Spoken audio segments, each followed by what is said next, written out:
Welcome to the J Train podcast. This is J Train, Jared Freid, coming to you live from the quarantine cabin up in Harlem, New York City. We're here every single day with your emails, your stories, your questions. I say it every episode. Let me say it again. Thank you for listening. Thank you for telling a friend. I am so appreciative of you guys being around because right now we have moved to daily. We are in a whole new world. I'm here for you. I'm here for you on YouTube. I'm here for you on the podcast apps, whatever you use. I'm here for you on Instagram. And all you got to do for the fair price of telling a friend, telling a friend, telling a friend. That's all you got to do is tell a friend. That's all you got to do. Tell a friend, a coworker, a brother, a sister, a mama, a papa, and it feels good. It feels so good when you make it your Instagram story and tag me. Oh, it's as if I'm walking. Shelby, play me some meadowy music, Shelby. Hit the meadowy music. I'm walking through a meadow, and I'm naked. That's what it feels like. I'm naked, walking through a meadow, slowly. I walk slowly with my arms out, just feeling. You know that scene in the movie The Gladiator when he's grazing the wheat in the field? That's me. I'm grazing the wheat, and I'm naked, and it's just those wheats, the shorter ones, are feathering my nuts. Just ooh, feels so good when you make it your Instagram story, because that is a passive way for you to tell up to 200 people. Most of you have 200 people on average. If you have 10, okay, sorry, you're a loser. If you have 200, you're around the average. If you have 1,000, you're probably a hot chick who went to the beach once and did a photo shoot with their friends. Good for you. But that is a passive way to let a bunch of people know that you're listening to Papa J Train, the Wizard of Ha, the Sultan of Scream, the Quarantine Queen. Very excited about today's guest. We met a while back now, almost a couple years, but I've always loved checking in with what he's doing, and he's a fantastic comedian and magician. Piff the Magic Dragon, thank you for coming on. Thanks for having me. Dude, this is such a pleasure. Are they just looking at my face the whole time? I'm looking right into your eyes. Deep. I know you are. I mean them, the people watching it. The audience. Are they looking at my face the whole time? The whole time. So they just saw me wrapped in admiration for your wheatgrass naked wandering. They saw you get taken to a different place. I brought you to a dream world that was the nut feathering. A better place. A better place than here. We are deep. Now, listen, if you don't know Piff the Magic Dragon, I need you to know him, okay? I need you to go follow him on Instagram, at Piff the Magic Dragon. Go follow. He has a show, a residency in Vegas. That is, like, to me, I gotta say, that's the goal, right? Like, do you have that, like having the audience come to you? Like, we'll do the show at my house. It's the best. But then stupidly, I want like, there's people in Vegas and they do the show and they do the same material they've done for like 20 years. Yeah. And they just do it. They play golf all day. They have dinner and then they go and do the show, go to bed. But, and that's the way to live. But stupidly, I've changed the show all the time. We tour like every week, so we do 5 days in Vegas, 2 days on the road. So you're hustling. You're out there. You're doing it every night. I don't get any of the benefits from this sweet Las Vegas residency. Well, I guess aren't you working towards that? Don't you want to be like older Piff the Magic Dragon, where you do golf? I guess so. But I already did it. I already have the residency. You so have the goal. The thing I already have. It makes no sense. I mean, you do a show 7 nights a week. When you do the residency in Vegas, it's 2 shows a night. Give it what you're doing comedy and magic, and you bring Mr. Piffles on stage. You got him right there. I love it. And this is my dog. and a Vegas showgirl. Like, it's a whole production.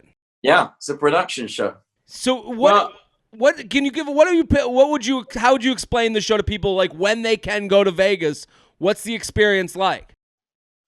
So, I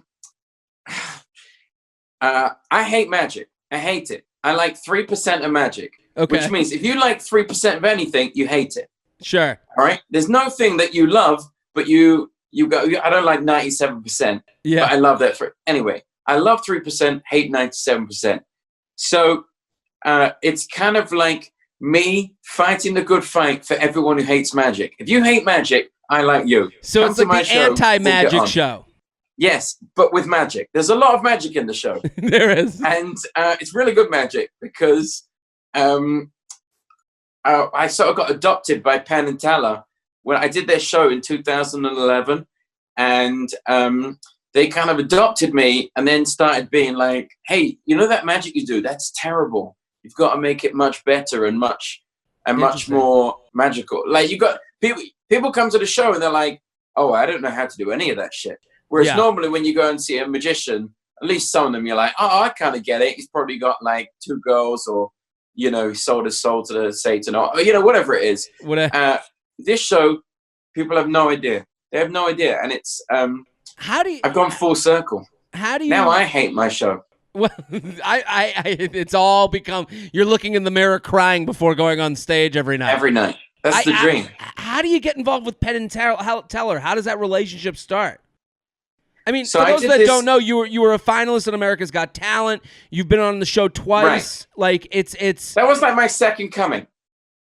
So America's Got Talent was, you know, this business is this. So sure. I started off as a regular magician. I was terrible. I was good at magic, but I was too grumpy. Okay. Bless you. Thank you. And I used to get fired everywhere because people were like, why are you such a dick? And I was like, I'm not. It's just my face. I've just got an English resting bitch face 24/7. There's nothing I can do about this. This is the way I look. This is it.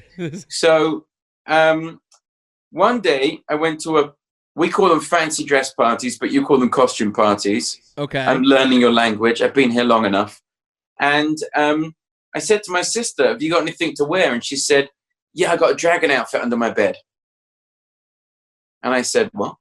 She said, yeah, I got a dragon outfit under my bed. You can borrow the dragon. I said, why do you have a dragon outfit under your bed?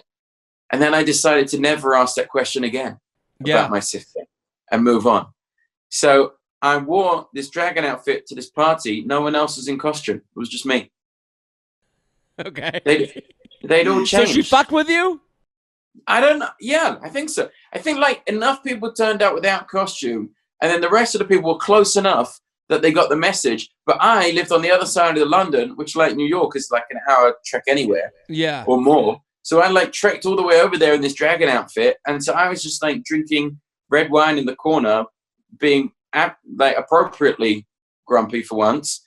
And my friend came up to me and she said, hey, you should do this in your act. You should be Puff the Magic Dragon. I said, wait, I could be Piff the Magic Dragon. You might have heard of my older brother, Steve. And I thought, oh, that's pretty good. And at the time, I was just doing all these soulless corporate magic gigs, like somebody, you know, like some company has a product launch and I would be like illustrating their product with magic and stabbing myself in the eye in the corner. It was brutal. You know, I did a lot of like magic. I did a lot of gigs at restaurants. So I'd go up to people and interrupt their nice meal. Imagine this. You're out for a lovely meal with your girlfriend or your friends. Some dickhead comes up to you, pulls out a deck of cards, and it's like showing. It's like, who wants to see that? Yeah, we were just talking about our families. I just mentioned that my mom passed away. I don't want to pick a card. Yeah. Oh, worse. Well, probably the same. I went up to a couple in this tiny Italian restaurant. It was tiny. It was like 40 people at most. And I said, oh, good evening. And my opening line was, good evening. Have you seen a magician? And they would say no. And I would say, ta-da, I'm here. Hilarious. I like that. Here's what I do like a magician that like, there's a need for this disposition in the magician world. Like, Right. we've seen the guy with the cape that walks around. Right. Yes, you're welcome, everyone. I have just entertained you. You do Yes. need the magician that goes, you want to see a magician? Ta-da! You fucking idiot. Like, Right. There's nobody speaking for the people. yes. There's no magician for the people. And that's so anyway, I walked up to this table. I said, you know, we want to see the magician. And this guy slid back his seat, and it was like a tile floor. So it went, you know, super loudly. Yeah. And he stood up and he said, my wife has just asked me for a divorce. Do you really think I want to see a fucking card trick? And I was like, okay. And then I was like, I'll go back to the bar. But what that meant was I would turn around because the restaurant was so small. So I just turned around. Good luck with the divorce. Well, would you like to see a magic trick? Yeah. Oh my God. So how do you go? So you're doing that in restaurants, and how do you go? And then your sister says, I have this dragon costume. And then all of a sudden, like, it was like, that's what clicked? Kind of. I did the first gig. And as soon as I did it, I was like, I knew inside, this is my future. Yeah. This is what I was born to do. I wasn't born to do much. Helping, nobody. You know, healing, nobody. Bringing nothing good, but this. And I'm going to do it. You know, we've all got callings, and apparently this is mine. Listen, there's a thing where it's like, no, this is the road, drive on it. Right. Yeah. I'm helping nobody. I'm picking up no passengers. This is all just benefits me. But you know what? That's the hand I've been dealt. So yeah, I did it for like a year. And because I'd done years of doing magic, and then I could do like the tricks, and I could be confident on stage. And then after about a year or so, I started having a good 5 minutes, a good 10 minutes. And then I just started going to Edinburgh every year and doing hour-long shows. And and it just took off. We met in Vegas because I was working at the Comedy Cellar Vegas, and you were putting on a ping pong tournament. And yeah, I mean, tournament is a loose word, because what I actually did was convince the hotel to make a huge trophy. It was literally like half the size of me. Yeah. To do a ping pong tournament, and then I rigged the rules so that I would win it. Yes. And then I won it. And I loved it, and I loved watching you with it. And I knew you from America's Got Talent, and then Des Bishop, who's a mutual friend of ours. Yeah, I know him from Edinburgh. Yeah, and he knew you from Edinburgh, and he's like, and I was like, what's with Pitt? And he goes, this guy is like fantastic and has like a full act here, and it's like, this whole thing is like a real deal show. Like in my mind, when I saw you, and I don't mean this, people must think when you come up, I think it's part of like the allure of the piff, thing is that, oh, what's this gonna be? And then you're good. Well, the idea is, when I walk out, I want people to think, surely this is going to be terrible. Yes. Surely. There's no way that he's dedicated his life to this, and that he spends every single waking moment thinking about a dickhead dragon act. There's no way. Well, and yet, all I do is that. And so now, since then, I've like checked in with you, and I'm a fan. So I do have to let you know that but it's amazing where it's like, it's almost like and it's kind of a lesson. This is an advice-driven podcast. We're going to get to the emails, jtrainpodcast@gmail.com. You can send yours in. But I do think it's a lesson for life where it's like the cheeseburger was the cheeseburger, and then it found bacon. Right. Like, you were like, I've seen a cheeseburger. Then someone's like, put some bacon on there. They're like, ooh, holy shit. Me, I started way before that. I was the bread. There were the bread. And then I kept adding layers. Yeah. I was at sea, and I found the life raft. I was drowning, and I clung on. Well, and I was I definitely thought this was going to be 5 minutes. I thought this would be a funny 5 minutes. And then I kept getting ideas, and I got ideas, and I got ideas. And then it's just like never stopped. And there was a TV show in the UK in 2011 called Penn Teller where you had to go on, and you had to like do a magic trick. I mean, they still have it now. They do a magic trick, and they have to tell you whether they know how to do it or not. So the point is that they don't have to say whether you're good or bad. So that means they can say everyone's good. Okay. And so it sort of gets around the judging thing, but like all networks want a judging show. So it was like a good way for them to dodge a bullet. So I went on, and I didn't fool them because I didn't give a shit. I was like, I'm going to go on, do some jokes, eat some food, and leave. Yeah. So I didn't fool them, and I came off, and I was like, oh, well, I'll just go back to what I was doing, which was like touring the country. So I left immediately. Sure. And then the next day I got a call saying, oh, Penn and Teller want to meet you. And I said, oh, I'm not around. I'd love to meet them, but I'm not around. I'm like in the other end of the country. And then like 3 months later, it came out and it just blew up. It was unbelievable. I was watching it, because it was like the first time I was on TV. So I was like, I had a little, like, it was me, my friend, my girlfriend at the time. We sat around watching it, and my phone just like, poof. It was just like text messages and emails, just like, zoom, zoom. Was the show zoom, very popular? Zoom. It was like Saturday night ITV, which is like the NBC. I'm familiar, yeah. It was crazy, and so that was like my first big break. And then from that, Penn and Teller both emailed me, and they said, "Hey, we loved you. If there's anything we can do, let us know." Now I know that if you ever call Penn and Teller out, if they say something, they always stand by their word. That's like one of their things of like no bullshit. So I was like, haha, even if you didn't really mean this, you've said it in written form. I'm going to print this and wear this as my new clothes. So I immediately just said yes. And every day would just ask them, everything I possibly could. You took them up on the offer. What's that? You took them up on the offer. So you basically, you treated them as like Uncle Penn and Uncle Teller.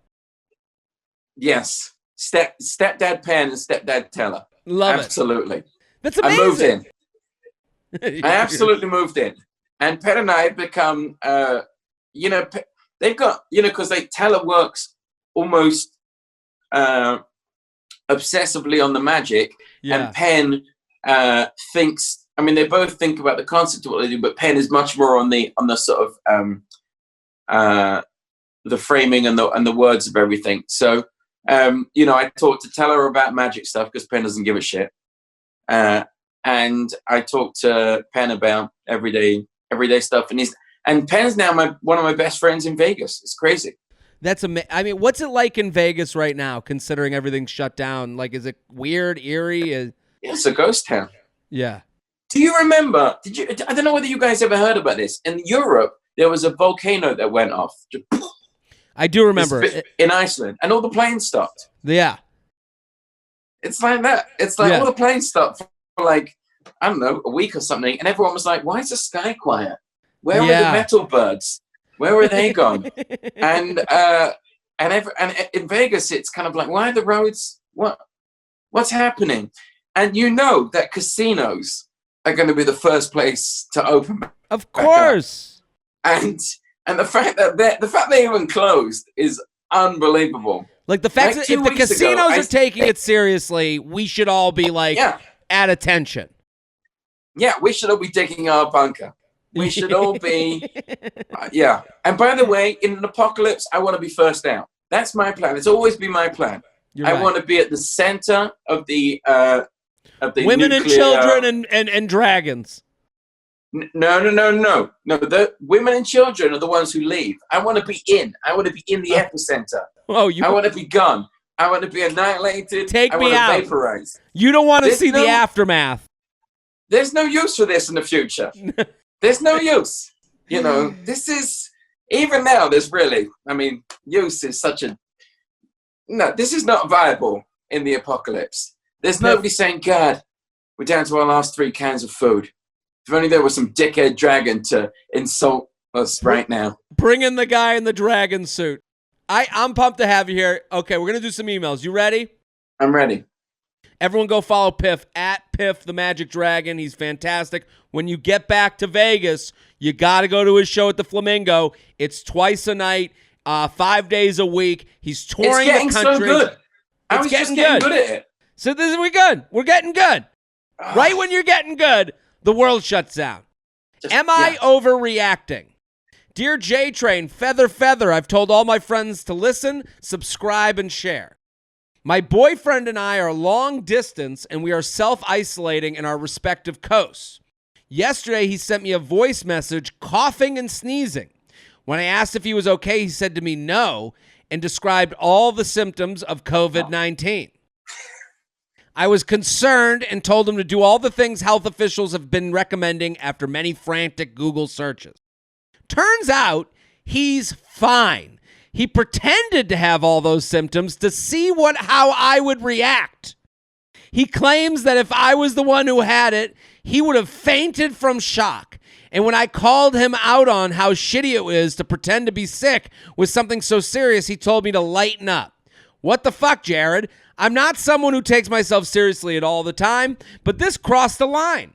I haven't responded to his lighten up message because I'm just so mad. What do you think? Am I overreacting? Piff, do you have any thoughts? Well, first of all, like, if we get it, how old are you? I'm 35. How old do you think this reader is? In their 20s. No younger than 20, no older than 35. So they'll either be fine or dead, and there's really nothing in the middle. Yeah, sure. So as soon as you get the symptoms, if it's your boyfriend or girlfriend, whatever, your partner is either gonna be fine, or dead. Sure. Like, those are the two options now. It's a binary solution. Yes. So yeah, I wouldn't. I don't know. Would you ever do this to someone? Is this like, to me? This is bad. I'm not convinced this is a good thing to do. No. Well, first of all, it's not a good test. No test is good. What relationship test is good? There's no test. Piff, you nailed it on the head. No relationship should be dealing with tests. Nobody wants to date the Joker. Nobody wants to date. Walk through door number 3, and then maybe you'll start sneezing. Like, what the fuck is this? To me, this is a relationship. Right now, what this whole quarantine has done is it is like taking a magnifying glass to your. You know when you get those mirrors where it's like a magnified mirror? And you can see all your pores, and you can see your pimples, and you really see what your face looks like. This quarantine, this situation is that for relationships. You are getting a magnified look at what you're dealing with. And anyone that you would date that would be like, ooh, let's see how they react to me getting the disease. That guy's a dick. Hey, this is the advice. The guy's a dick, break it up. I mean, what more? You gotta seriously look at this relationship and look at and here's the thing. He is doing this for other things. It's not just the disease. He's doing this to test you on how much you like him, how much you trust him. And it's like, if you don't have that via talking in the relationship as it stands, then you don't have a relationship. You know what? When I was very young, I went to my parents, like, they still go to church all the time. So I was like going to church all the time. And one of the preachers, he said, hey, the first sign of madness is hairs growing out of the palm of your hand. And the second sign is looking for them. Because, as soon as he said the first line, everyone's like this. And I was like, I was like, fuck you, guy. Hey, fuck you. How about fuck you? And that tainted my whole relationship with church. It's like, dude, what do you want me to now question my own sanity? I didn't come to church. Why did you do that? I came here for answers, not more questions. That's how I feel about relationship tests. When somebody tests me, my girlfriend now, we've been together 5 years, she's never tested me. It's not a good I've never tested her. We got real shit to do. Yeah. We got to dig a bunker, Jared. She's out there with a shovel right now. She's tunneling. She's 9 feet down. And she's getting you out of Vegas. Yeah, she's not. There's a lot of bodies on the way, but she's working hard. J-Train podcast. Oh, sorry. And I'm not going to run out there and say, hey, this was all just a test. I just wanted to see whether you dig a bunker in the apocalypse. There's no COVID. We just haven't been going to work for a while. I just hired a bunch of actors to go on CNN and announce a breaking news just to fuck with you. Yeah. I say, And I don't like this sort of thing of like, in advice columns when it's like, well, I think you need to take a good look at, inside and figure out for yourself what. No, just get rid of that dickhead. Get rid of that guy. He's out. No. He's This is seeing the blackhead in the magnified mirror. Right. We are sponsored, people. Third Love. I love Third Love. But you know what? Don't take it from me. My girlfriend, Jess, I gave her my Third Love promo and all that. What do you love about Third Love?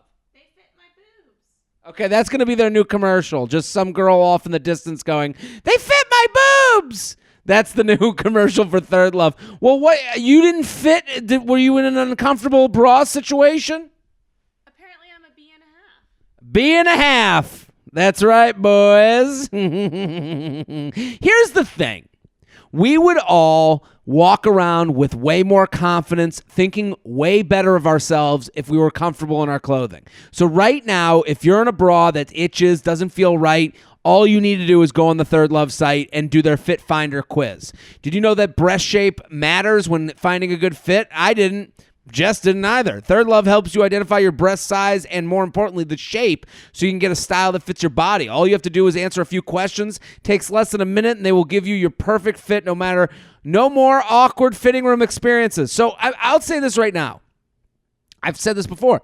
I wish this existed for a T-shirt. Like, I want to go through a T-shirt finder quiz like you can a bra quiz, because here's the thing. We all think that we're just set up for a lifetime of small, medium, large. Third Love figured it out that we didn't have to live that way. And because of all the data they compiled from the Fit Finder quiz, over 15 million women have taken it. That's a lot of boob data. More than I've got. That's right. Third Love offers more size than other brands. Just in case your Third Love bra isn't the best you've had, don't worry. They offer a 100% fit guarantee. Every customer has 60 days to wear it, wash it, put it to the test, and if you don't love it, return it, and Third Love will wash it and donate it to a woman in need. So even if you don't like it, you can send it back and someone gets helped out. That's great. Third Love knows there's a perfect bra for everyone, so right now they're offering my listeners 15% off your first order. Go to thirdlove.com/JTrain now to find your perfect fitting bra and get 15% off your first purchase. That's thirdlove.com/JTrain for 15% off today.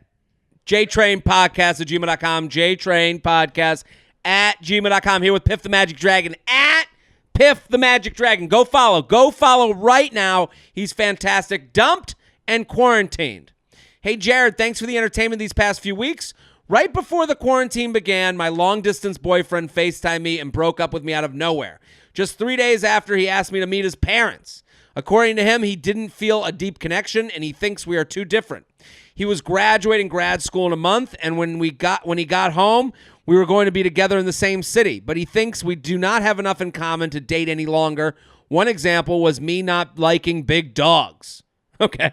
As we could not want to do the same activities on weekends. He does, however, want to be friends and talk things out when he gets home, but is adamant he does not see a future for us. Things were more or less perfect before this, so it kind of feels like an excuse. We never had an issue finding things to do before the connection was there. I feel blindsided. It is now almost 3 weeks of of our breakup, and I reached out once to check in, and he made it clear he still doesn't want anything to do with me. I'm hurt, confused, and thought that with so much time on his hands, he would change his mind, finding it difficult to move on when there's nothing to do right now. Piff, do you have any suggestions for how to move on? Or I need a breakdown of that. I need to go through the time frame of this. So what was the parents' 3 days? Well, they broke up.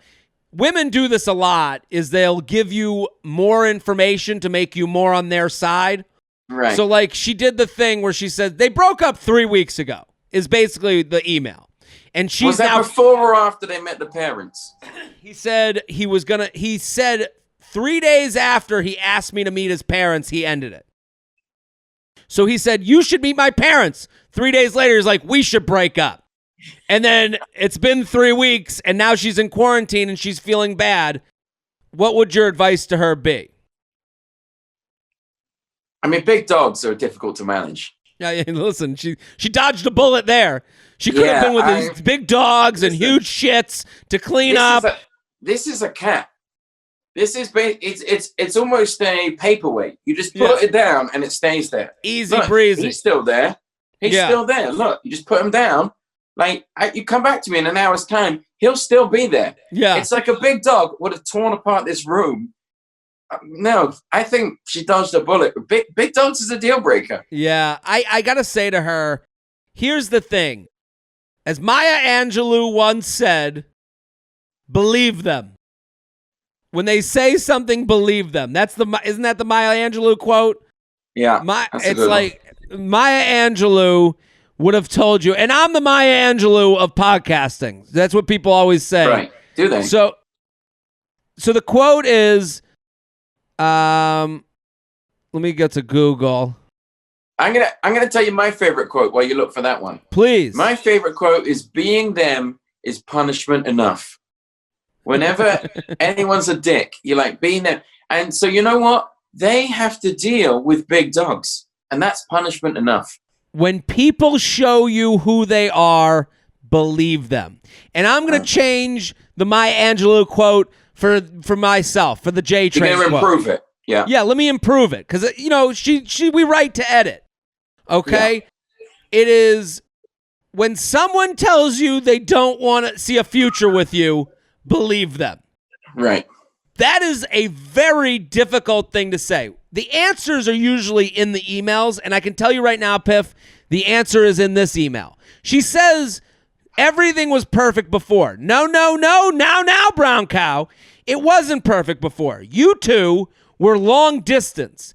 He saw the distance ending, and he said, I don't want to spend more time being responsible for this person, so I'm going to get out before I get home and I have less excuses. You do it. You end relationships when you have the most excuses to throw at the person so that they'll shut the fuck up. So when he said, he ended it, he had been thinking about it for a long time, and he goes, oh shit, I'm going to move home soon.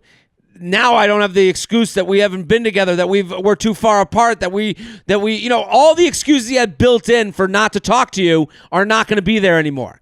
So now he's going to have a real relationship with you, and it's not perfect. Do you see what I'm talking about here? Yeah, he's not into it.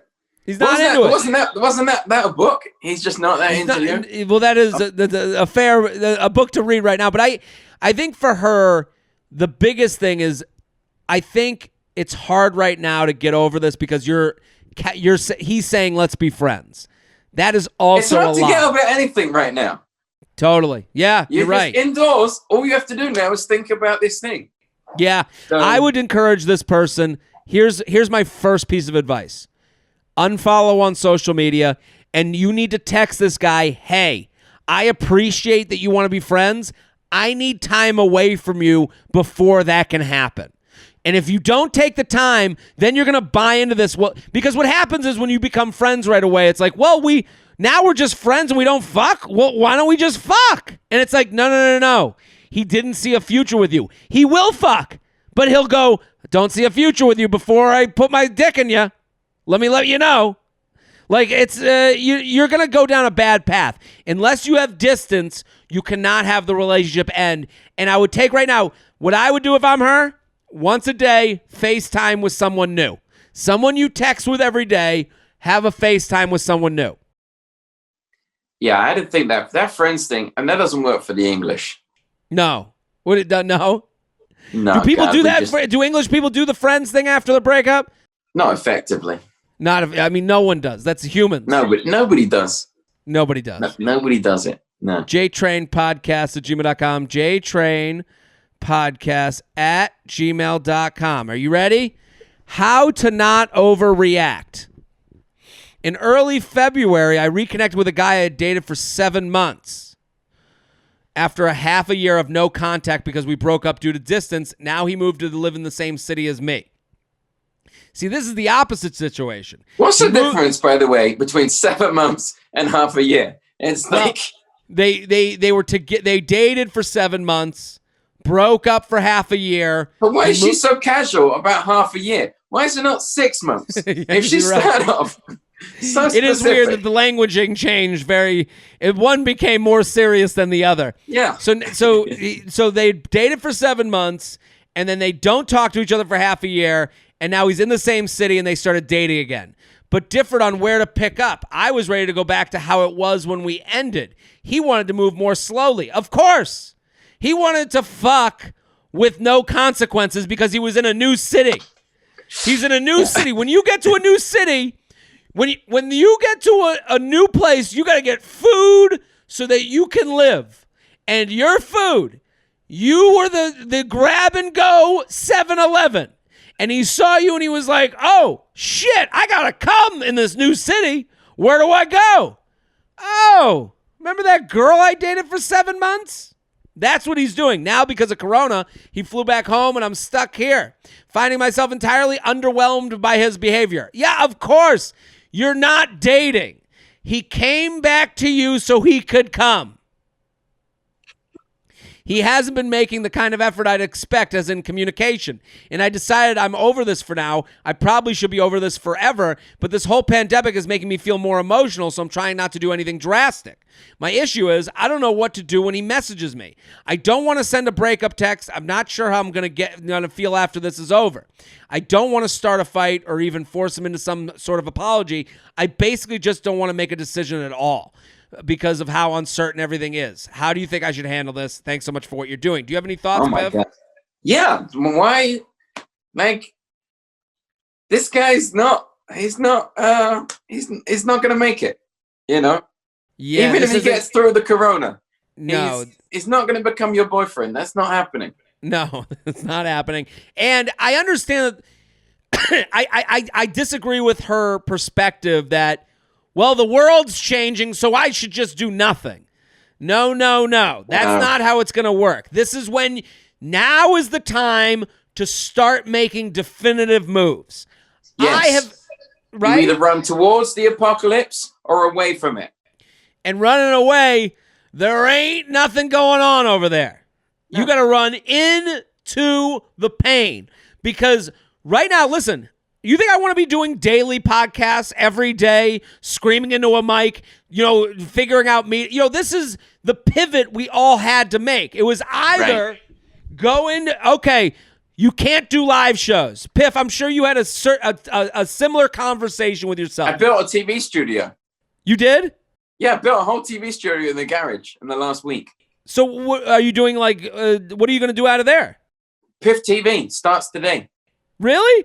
Yeah. Why aren't we talking about this?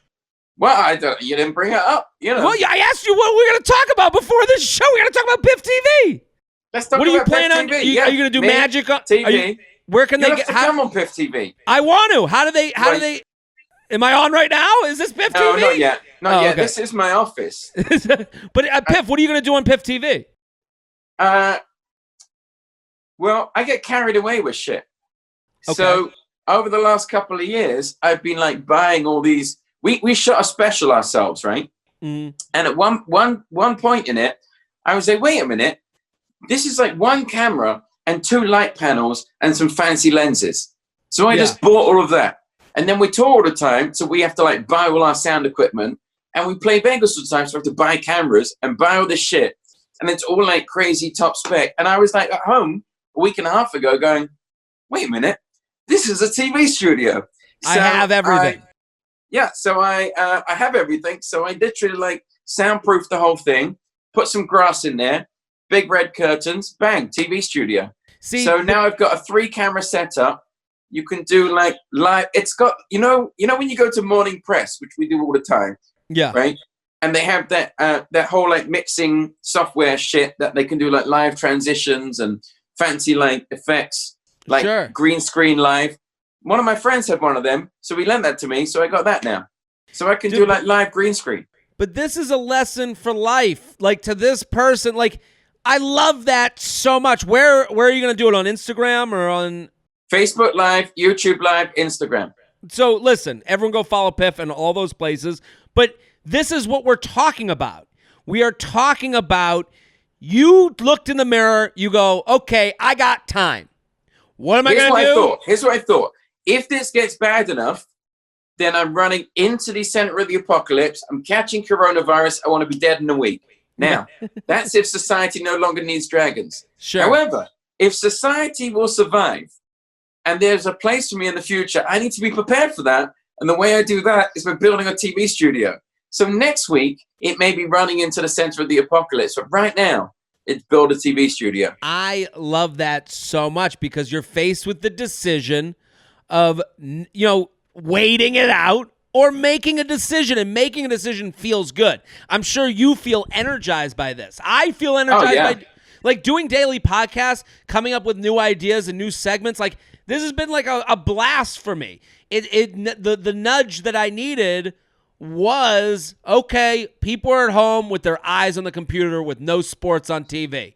Let's figure it out. So for her, where she's sitting here, I'm underwhelmed by his behavior. I don't know. And then she writes, I don't know what to do.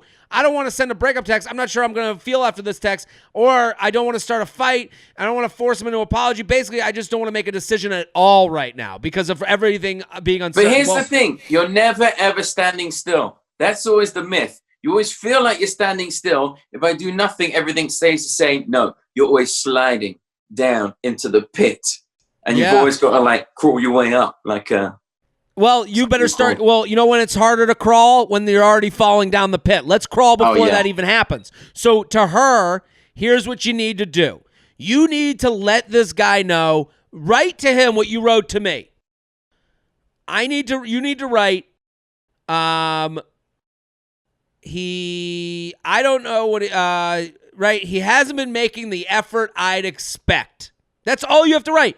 You haven't made the effort I'd expect in someone that I was seeing. I need you to know that I'm disappointed by this. And that's all you have to write to him. And he'll go, well, what do you want? And you go, if you're going to disagree with me here, then you're not ready for an adult relationship. And it's going to be hard. But that's you got to build the TV studio. You got to do what Piff's doing. Yeah. Also, you've really got to decide whether you're going to be specific with your dates or whether you're going to just like summarize things in general half-year or quarter-year periods.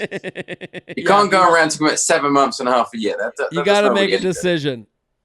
We are sponsored, people. Brooklinen. We love Brooklinen. Brooklinen. Listen, people, I have just recently moved, and I am so excited because part of that move was getting new Brooklinen sheets. I think now's the time right now if you're working from home or if you're doing stuff from your living room. It's time for a little refresh. It's time. You're around these sheets all day, and it's time to treat yourself with new, beautiful, comfortable, hotel-quality sheets. And making small changes every day can lead to big changes overall. A nice towel can turn your bathroom into a spa. Loungewear can turn hanging out into a luxury. With Brooklinen, they've moved beyond the bedroom to offer essentials for your bathroom like towels, shower curtains, and bath mats. I have purchased all of these things. You don't understand. It feels so good to have this stuff be just a little fluffier, a little nicer. It changes your whole perception of the world, and going to the bathroom just feels like a nice little trip. And Brooklinen was the first direct-to-consumer bedding company, meaning they work directly with manufacturers and directly with customers. No middlemen, with just a great product and great service. So these are all luxury products without luxury markup. Brooklinen.com is the perfect place to make small changes that make a big difference. Brooklinen is so confident in their product that all their sheets, comforters, loungewears, and towels come with a lifetime warranty. Go on, make yourself comfortable. Get 10%, that's 10%, 10% off your first order and free shipping when you use promo code JTRAIN, only at brooklinen.com. That's BROOKLINEN.com, promo code JTRAIN. And hey, New Yorkers, if you're listening, you can get the internet's favorite sheets and more in real life. Visit Brooklinen's first store in Brooklyn at 127 Kent Ave in Williamsburg. Brooklinen, everything you need to live your most comfortable life. JTrainPodcast@gmail.com. JTrainPodcast@gmail.com. We're here with Piff the Magic Dragon. Go follow. He's got Piff TV coming at Piff the Magic Dragon on Instagram. Hi, Jared. First of all, you're the best thing that's happened to me during the quarantine. I look forward to your podcast every day and keep recommending it to friends who are stuck at home. I joined Bumble a few weeks ago. How did you meet your girlfriend? You know Lance Burton? Lance Burton? Yeah. Who's that? He makes pigeons appear. Yeah, I do. Yeah, the magician. Out of cigarette, and out of cigarette smoke, and he had a residency here for 10 years. He rang me up and said, "Can you do a gig for me?" And I was the male comic, and she was the female comic, and I gave her a donut in the when you have to go on stage at the end, and like they don't do this at comedy shows, but like in variety shows, you will have to come back out. You can't just leave. You will have to come back out at the end, hold each other's hands and bow. So I put a donut in her face and invited her for dinner. And then I was relentless. And then I did that sort of like secret moving thing about 3 months later when I was like, her house is much nicer than my house. She had a bathtub in her living room. Really? And it overlooked the strip. Yeah, it was not a studio. It was like a 1-bedroom apartment. So, but it had these like sliding doors. So the whole thing was like basically open plan. There was a bathtub, and you just got out of the bathtub and you went straight to bed. And I was like, wow, clearly I'm going to move in here. Yeah, this is how I want to live. Yeah, I'm living in a fucking garage at the moment. Yeah. So I secretly moved in, and that was 5 years ago. Never looked back. I gave up drinking. In 2009, and I always thought, oh, I love drinking. And then I gave it up, and I got so much done, and I got so much more. I got better at everything, and I never really missed it. Yeah. And with Jade, as soon as we were like, okay, let's do this, I was like, oh, great, now I'm done. That's fine. I'm happy now. Yeah. And I never missed all of these people's emails. Is the chaos. It's chaos. How would we get anything done? I couldn't build a TV studio if I was worried about some girl in some other state who would, They call it head trash. That's what it is. It's a lot of head trash that's clogging up the brain. Yeah. I joined 5 years. 5 years. My trash has been empty, and I love it. Joined Bumble a few weeks ago, and have been talking to one guy in particular. Wait a second. My favorite thing that you did was your Bumble things. Yeah, Please publish them. Please. Every time I beg you, publish them. Make a book. It's definitely a great bathroom book. I'll fund it. I will fund it, Jared. Okay? Thank you. I always appreciated that you like them so much. I don't want any ownership here. I just want to fund it. I'll do a short run, not like, sure. I'm not doing like 100,000 I'll pay you copies. back. I'll get you back, yeah. Yeah, but I don't want, all I want is maybe like 10 copies. That's a good deal, right? I'll fund it. 10 copies to me, done. No ownership, no ranks.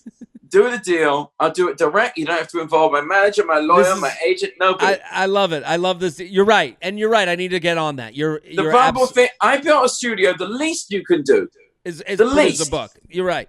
Is do the book. Just send me the proof. I'll get it published for you. It'll arrive on your doorstep. It'll be done. Okay. It's coming. Done. Deal. All right. Back to you. Talking to one guy all day, every day, FaceTiming, Snapchatting, etc. We have not added each other on Facebook or Instagram yet. Obviously, we can't go on a date right now, but have been talking about it, and he seems into me. I noticed, though, a few times, a few of his pictures, he seems to be close friends with two guys I have previously slept with about 4 years ago. One of them was a one-time thing who I met at a bar. The other one I went on 2 dates with and slept with, and then found out he had a live-in girlfriend, so I ended it. I don't have those guys on social media, so he probably doesn't know unless they tell him. Should I tell him we're just messaging while we're just messaging? Should I wait to tell him in person or not tell him at all? I know for sure he will find out if his friends see my picture. Second, do you think he will care, seeing as both cases were meaningless and so long ago?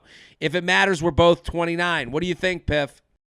I think she needs to move to a bigger town. That's insane. That's crazy. Isn't that insane? Both guys. That's crazy. Well, on Bumble, I would understand it was like I met through Facebook. Sure. But that's quite a small social circle. It's small. It is. How many people are in that village? How many people have internet? It's me and the other 4 people with computers. And I'm willing to bet everyone has corona by now. Oh, Like, yeah.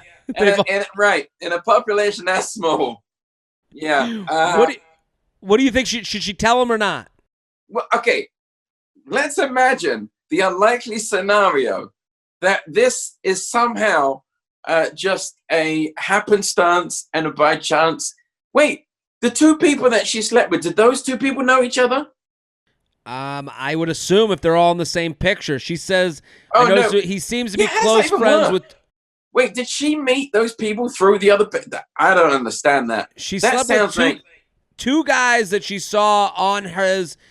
I noticed through a few of his pictures, he seems to be close friends with two guys I've slept with about 4 years ago. And how did she meet those two guys? She said one of them I met at a bar, and the other one went on 2 dates and slept with him, then found out he had a live-in girlfriend, so I ended it. Here's the real issue, is that when he finds out that, and this isn't fair, but when he finds out that both guys were casual sleeping partners, he's going to want that as well. A lot of guys, and I know with Piff's situation, you met your girlfriend, then you move right in.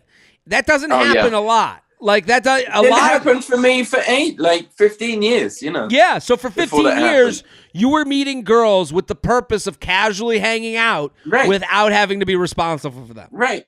So but here's the thing. Here's what I think has actually happened. Okay. I think this guy has been hanging out with his two friends. And somehow he's seen a picture of this girl. And then he's bumble stalked her. you think it's more more aimed I than can't he's believe this scenario. I just can't believe it. She said 4 years ago, so I guess if they're in the same city, if I'm him, I think this is a after a couple dates thing to know. But yeah, you don't have to, not right now. Not right now, but you also don't have to say fuck that guy, sucked his dick. You can be a little bit more like reserved. You'd be like, I actually know a couple of your friends. All you have to say is, I actually went on a date with two of your friends. It's kind of crazy what a small world this is. And he can do the math from there. You say, give me a printout of all your friends and a checkbox next to them, and I'll get back to you in a couple of days. And you have to have a list of all your friends with fucked, sucked, or just made out, and you just check next to them what you've done with all of them. But I think when you say you've gone on dates with guys, and I know you want to say like, well, one of them I met in a bar. That's fine. I went on a date with two guys I've seen in your profile. It's kind of crazy. And yeah, that's enough. That's enough. You don't have to give more than that. I don't think giving him I think guys are like kittens, where if like you put the ball up in front of the face, they're gonna hit at it. So if you say like, oh, I was casual with those two, he's going to go, ooh, casual, holy shit. You don't want to get him distracted like that, because it sounds like you're actually liking him. So your step one is getting a date, because also I would beware, birds of a feather flock together. So dude you fucked who lived with his girlfriend who hangs out with another dude, that guy, like I don't think he's a saint, but I don't think he lives with his girlfriend. So it's somewhere in the middle. Yeah, that's a good one as well. JTrain Podcast at gmail.com. JTrain Podcast at gmail.com. Here with Piff the Magic Dragon. You like my Corona beard? I'm growing a beard. I'm growing mine out too. Yeah. Like I've never been able to do this before. Let's do. You know what? The other day I was in Chicago and I hadn't shaved for like a week, and I was going on. I was going on the Man Cow show. And I was going on WGN. Yeah. And I was like, I don't really have anything to talk about. So I shaved and I left a mustache, like a big mustache. And I was like, I'll go on and I'll talk about how you get bearded dragons, but I'm a mustache dragon. So, and it looked ridiculous. It looked really horrific. See, I can't, my mustache grows in thicker than my beard. Mine's thinner, I think. I don't know. Anyway, and it also goes red. It goes like ginger as well. The more it grows. My problem is... Oh, go ahead. No, go on. I just say my problem is people come up to me and they go, "Oh, love the mustache," and I'm like, "No, it's a full beard." Like I have to like correct them. Yeah, I've got nothing here. Isn't it supposed to fill out or something? It's got to fill out that jargon. But you're supposed to tend to it. I like when it looks wild. Like I want to look more lion-like. Yeah, right. Let's do one more. I definitely want to get some food in there. But let's do one so more. I go on. Oh, please go. I go on this morning press, and I totally forget to mention the mustache. So it's just you with the mustache. It's just me with a mustache on live TV, and everyone's like, and to them, that's how you are. That's your look. Yeah, I think this looks good to them. That's exactly it. I think this is a great look. A dragon suit and a mustache. Or they think it looks like shit, but they're just like, that's the look he's going for. Yeah, they're like, I guess he knows his audience, and his audience must love dragon suits and terrible mustaches. That's right. Let's do one more email, Piff. I really appreciate you coming on. So great of you. All of you go follow Piff at Piff the Magic Dragon. Quarantine Dry Up. Hey, Jared, Freid by noon is getting me through this bizarre time of life, so thank you for that. The apps have been fire lately, and I've been talking to a guy for about a week now. Well, let me just tell people, the apps are going to be great right now because everyone is giving attention to them. You know what else is great? Instagram. I'm getting twice as much likes as I would have gotten. Everyone's eyes are on the things we used to passively watch. The apps have been fire lately, and I've been talking to a guy for about a week now. We both agree that we'd like to meet up. But the governor of Pennsylvania just put a stay-at-home law into effect, meaning only going out for essential reasons. And because none of us are doing anything other than working from home and then picking up our binge watch it from the weekend or night before, our conversation is literally running dry.